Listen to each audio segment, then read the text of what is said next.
বাংলাদেশের 90% এমপি, আবার বলি 90 না, এটা কম বলছি, 95% এমপি বাংলাদেশে কোনোদিন পুরো বাজেট পড়ে দেখে না। এটা আমি আপনার গ্যারান্টি দিলাম, আপনি চেক করে দেখতে পারেন। প্রত্যেকটা জেলায়, উপজেলায়, বাজারে এই সরকার এমপির এক্সাক্ট কি কি কাজ এটার একটা বড় বিলবোর্ড টানাইতে পারে এবং বলতে পারে বিটিভিতে বিজ্ঞাপন দিয়া যে আপনার প্রার্থী এর বাইরে কোনো ওয়াদা দেয় কিনা, তাহলে তার ধরেন। বাংলাদেশের এমপিরা এটা পারলে এই সরকার পারবে।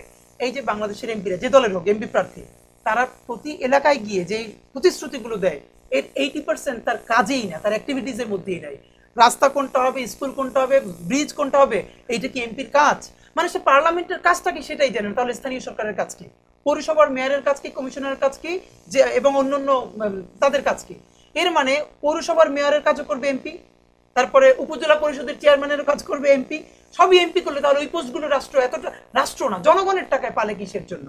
তা আমার মনে হয় এবার একটা কাজ করা যেতে পারে, সেটা হলো প্রত্যেকটা জেলায়, উপজেলায়, বাজারে এই সরকার এমপির এক্সাক্ট কি কি কাজ এটার একটা বড় বিলবোর্ড টানাইতে পারে এবং বলতে পারে বিটিভিতে বিজ্ঞাপন দিয়া যে আপনার প্রার্থী এর বাইরে কোনো ওয়াদা দেয় কিনা, তাহলে তার ধরেন। এই জন্য আমি আমাদের তরুণ ভোটারদেরকে আমি বিভিন্ন টক শো এবং আমাদের প্রোগ্রামে বলেছি, প্লিজ আপনারা আপনার এলাকায় যখনই কোনো প্রার্থী বলবে আমি এই রাস্তা করবো, এইটা করবো, এইটা করবো, আপনি তাকে জিজ্ঞেস করেন এটা কি আপনার এখতিয়ারের মধ্যে আছে। যদি এখতিয়ারের মধ্যে না থাকে তাহলে দুইটা, হয়তো আপনি মিথ্যা বলছেন, অথবা আপনি যদি আসলে এটা করেন তাহলে পৌরসভার মেয়রের কাজকে আপনি অনধিকার চর্চা করে কাইরে নিয়ে আপনি করবেন, তাহলে আপনার এটা কাজ না। বরং এমপিদের, এবং আপনি জানেন এই যে পৌরসভার মেয়রের কাজ, কমিশনারের কাজ, উপজেলা পরিষদের, জেলা পরিষদের কাজগুলো যদি এমপিরা অবৈধ হস্তক্ষেপ করতে না পারে, তাহলে এই যে সবাই এমপি হওয়ার জন্য কোটি কোটি টাকা খরচ করে না, 3 ভাগের 2 ভাগ কমে যাবে। কারণ সে তো এলাকায় খাওয়াই পাবে না, তার কাজেরও পড়াশোনা করা লাগবে, বিল কিভাবে পাস হয়, পলিসি মেকিং কিভাবে হয়। বাংলাদেশের 90% এমপি, আবার বলি 90 না, এটা কম বলছি, 95% এমপি বাংলাদেশে কোনোদিন পুরো বাজেট পড়ে দেখে না। এটা আমি আপনার গ্যারান্টি দিলাম, আপনি চেক করে দেখতে পারেন। অর্থমন্ত্রী পাশ করে, প্রধানমন্ত্রীকে নিয়ে অল্প কিছু সচেতন সচিবরা তৈরি করে দেয়, তারা হাত চাপড়ে বিল করে দেয়, অথচ সে এমপি হিসেবে পুরো বিলে কোথায় কি আসছে, কত টাকায় ভ্যাট ট্যাক্স কোথায় কি কমছে সে বলতেই পারবে না। তাহলে তাকে জনগণ বানায় কিসের জন্য?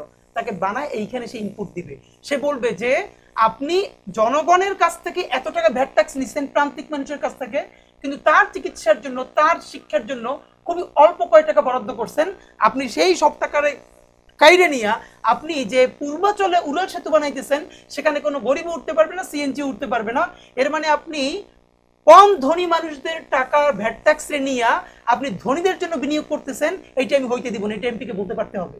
তো এবার আপনি চিন্তা করেন, বাংলাদেশের তরুণরা কিছু না, এইবার যত সংসদীয় লোক, আমি এবং আপনার মাধ্যমে বিনীতভাবে বলতে চাই, এবার সরকারের উচিত প্রত্যেকটা আসনে একটা করে বড় পাবলিক ডিবেট করা নির্বাচন কমিশনের মাধ্যমে, যেখানে বিএনপি, জামাত ইসলামী, এনসিপি, অপরাপর সকল ক্যান্ডিডেট থাকবে, জনতা তাকে উন্মুক্ত প্রশ্ন করবেন, তিনি উত্তর দিবেন।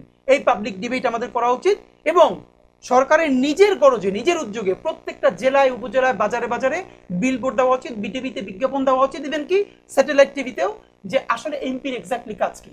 তাহলে আমাদের মনে হয় যে মনোনয়ন বাণিজ্য কমবে এবং আমার যদি কেউ শত্রু হয় কিন্তু সে যদি পার্লামেন্টের কাজটা ভালো বোঝে, এরকম অনেক মানুষ মিলে যদি একটা পার্লামেন্ট তৈরি করতে পারে, তাহলে তো আমাদের একটা ফাংশনাল পার্লামেন্ট তৈরি হবে, আমাদের দেশ দাঁড়ায় যাবে ইনশাআল্লাহ।